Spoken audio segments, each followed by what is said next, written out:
Is there a more appropriate place to test drive an all-new Alfa Romeo model than here at the famed Veloce test track outside of Milan?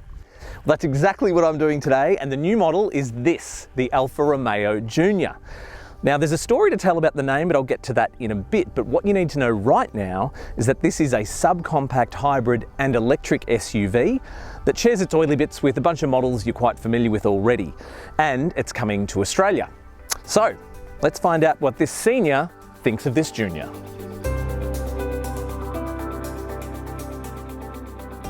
So about the name.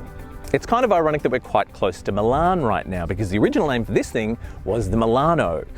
Alfa Romeo sent out a press release and announced it when they revealed the car, and it was all very exciting. And then a week later, they turned around and said, actually, no, we're not allowed to do that, because the Italian government said that you can't use Italian place names for something that is not built here. And this is built in Poland. So they dug into the back catalogue and pulled out the Junior nameplate, which was used as a variant name on models going back to the 60s. Quite an iconic name for Alfa. But regardless of the history, I think Junior is the perfect name for a subcompact SUV. The Junior is produced alongside its twin under the skin, the Jeep Avenger in Poland. It also shares a platform with the Peugeot E2008. Depending on the market, the Junior is available with hybrid and fully electric powertrains. The Junior will land in Australia at some point in 2025, and the only model confirmed for now is the entry-grade electric model, or Elettrica. But it's highly likely the hybrid and the spicy Veloce electric will also end up in Australia.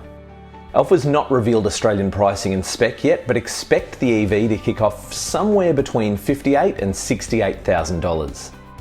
Full spec has not been detailed for all grades, but expect things like 18-inch alloy wheels, vinyl and fabric interior, leather steering wheel, power-operated driver's seat with a massage function, fully digital 10.25-inch driver display and 10.25-inch multimedia touchscreen oriented towards the driver. All Juniors come with Alfa connected services with over-the-air updates and access to the My Alfa Connect smartphone app that allows you to remotely open and close doors, manage charging and preheat or cool the interior. The Junior is pitched at the growing number of subcompact hybrid and electric SUVs that have launched recently, including the Lexus LBX, the Volvo EX30 and the Peugeot E2008. More details can be found in my written review at carsguide.com.au. So the Alfa Romeo Junior is very junior in size. In terms of dimensions, it's only 4.17 metres long, so that's quite a bit shorter than the Peugeot E2008, which shares the same Stellantis platform as this model. It's even shorter than the Volvo EX30, which is quite compact as well. So it's clearly a very modern design, but there are some hints to Alfa's past as well. This 3+3, as Alfa calls it, headlight design, so you can see the three lights on either side. You'll find them on some of the classic models, but also on the Tonale, which exists at the moment. There's obviously a big lower air intake, so there's lots of blacks breaking up the colours. And of course, the biggest talking point about the front end design is this grille. So it incorporates Alfa Romeo's iconic badge. You've got the snake eating the man. It's quite bold, and I wasn't sure about it in the pictures, but it does really work here in the metal. And just the proportions from side on, it's got a bit of Lexus LBX vibe, but a bit more of a sporty kind of look as well. Like, they keep talking about it being a sporty coupe looking crossover, and I think they're not wrong when they say that. And it's got quite a pert high set behind and beautiful slimline tail lights that curve around to these beautiful shoulder lines. It's a very attractive car in the metal, trust me. Inside, there are some neat touches referencing Alfa Romeo's history, like the traditional driver-focused telescope instrument panel and the cloverleaf-inspired air vents. As well as the digital displays, there's a sporty gear shifter layout and a compact steering wheel. The upright level dash looks cool in real life, and the materials, in the Veloce at least, give premium European vibes. So the Junior we've driven today is the top spec Veloce electric version, and it's a pre-production model, so it hasn't been homologated, which is why we're driving it at Veloce and not out on the roads of Italy. So take what I'm saying here with a grain of salt, because some things might change for the production version when it eventually arrives in Australia. But I'm sure largely it will remain the same. In this version of the car, you've got some incredibly serious sports seats. They look beautiful, they feel nice, you genuinely feel like you are in a sports car. They are on the firmer side. I don't know if I'd want to drive from Melbourne to Sydney in this car because of the seats, but the lower grades will of course have more normal seating for a compact SUV. The sportiness continues here in the center console. You can see they've got a bit of a raised console with this very sports car vibe of how they've designed the gear shifter and the stuff that surrounds it. Big engine stop-start button there, even though there's no engine. And it's really nicely done. You're not hemmed in like you are in, say, the Polestar 2, which is kind of too high up. And they don't want to take up too much room in a car like this because it is a very compact car. So I think they've done a really nice job of adding that sporty flavour while ensuring there's enough practicality. In terms of practicalities, you've got things like a quite sizable phone charger here, a couple of USB-C ports, and down here at this part of the console is a fairly deep cubby hole, and under the armrest, of course, there's even more room. So it's actually quite practical. It's narrow, but you can put a lot of things in here. We've got a little Alfa Romeo bottle here that fits nicely in there. It looks like you can move that around too. And it does fit in the door, but only just. It's a bit tight there. Okay, so I'm sitting behind my 6 foot tall driving position here. I've got an all right amount of room. I was not expecting to have a huge amount of room in this size car. They've obviously got sculpted seat backs here so you can fit your knees here, and I can also put my hands through to the front. Such is the design of these very sporty front seats. So yeah, not a huge amount of room here. You wouldn't want any more than 2 adults in this rear seat. The seats are fairly comfortable. You've got your headrests. There's no central armrest. 60/40 split fold seats. Practicality wise, there's not a lot happening back here either. You've got a USB-C port, there's no air vents, and there is nowhere to store your bottle, which is very interesting.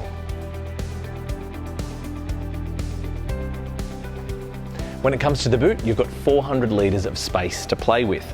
So it's quite a decent space, and you've got some underfloor storage there as well. Alfa Romeo says that this is segment leading when it comes to space for the BEV segment. So there's probably some internal combustion subcompact SUVs that have a bigger boot, not the EV versions. You might be wondering where the charging cable lives. Let me show you. Alfa has maximised the space in the rear by popping the cables up here in the frunk. There are 2 tunes of Electric Junior. The regular Elettrica offers up power and torque of 115 kilowatts and 260 newton meters, whereas the spicier Elettrica Veloce 280 that we drove gets 207 kilowatts and 345 newton meters, allowing it to cover 0 to 100 kilometers an hour in 5.9 seconds. The plugless hybrid combines a 1.2 litre 3-cylinder 48 volt assisted turbocharged petrol engine with a 21 kilowatt electric motor using a 6-speed dual clutch transmission, and that produces a combined output of 100 kilowatts and 230 newton meters. All grades are front wheel drive for now, but Alfa's Q4 all-wheel drive system will be rolled out eventually. There's more detail on the mechanicals in my written review. All Electric Juniors come with a 54 kilowatt hour lithium-ion battery, offering a driving range on the WLTP cycle of up to 410 kilometers for the Elettrica and up to 334 kilometers for the Elettrica Veloce. Using a 100 kilowatt DC fast charger, Alfa says it takes less than 30 minutes to charge the batteries from 10 to 80%. Energy consumption is around 15 kilowatt hours per 100 kilometers for the Elettrica, but consumption figures for the Veloce are yet to be confirmed. The hybrid sips between 4.9 and 5.2 litres per 100 kilometres on the combined cycle. So the sole version that we've driven of the Junior today is the top spec Veloce Electric. Now, this has not been confirmed for Australia yet, but if I was a betting man, and I'm not, but if I was, I would probably bet on this version coming as well, given Australia's appetite for performance cars, and Alfa is selling this as a performance car. But is it a performance car? Let's find out. So the tracks here at Veloce are really, really interesting. Alfa Romeo does all of its testing here, passenger models, SUVs, and there's a whole bunch of interesting things driving around that I'm not allowed to take pictures of here. They also do Formula One testing here, and they've done it in a really clever way. Similar to Lang Lang Proving Ground in Victoria, there's a lot of very real world type roads and surfaces. So rather than kind of shying away from what the ride and handling is like in this Junior, it's a really good way to actually highlight the pros and cons of this little electric SUV. So Alfa Romeo is famous for its steering, that really sharp, direct, point and shoot steering. And I remember driving not that long ago the Giulia QV, and I just love that about Alfa Romeos, and they've managed to engineer that into this tiny electric SUV. It's so sharp and so darty, it's just an absolute joy to steer. This is a pre-production model, so I'm a bit reluctant to assess the noise, vibration and harshness levels of the Junior, but it's relatively peaceful and calm in here. There's a bit of road noise, but not a huge amount. Don't know if you can hear that, but there's some very cute noises that they use for the lane keep assist or lane departure warnings and stuff like that. It must be a Stellantis thing, because it sounds like a frog, and you hear the same noise in current model Peugeots as well, and I love it. Much better than something really annoying and shouty. It handles really well as well, and it's honestly living up to the performance car name that Alfa Romeo is giving it, even though it's, again, a tiny electric SUV. At the test track here at Veloce, there were a couple of elements of the test track that are designed to highlight imperfections when it comes to ride. Some full-on bars that you have to go across and uneven surfaces. And again, I'm quite impressed with how well the Junior has handled all of those things. And again, we'll wait until we drive it on Australian roads, because we know how bad those are, but so far from this pre-production model's perspective, it's pretty impressive. Euro NCAP hasn't got its hands on the Junior for crash testing yet, so no safety rating to speak of for now. But Alfa has fitted the Junior with a raft of advanced driver assist features, like intelligent adaptive cruise control and lane centering systems, a front camera, traffic sign recognition and a speed control system, all combining for level 2 semi-autonomous driving. Check the written review at carsguide.com.au for more safety details.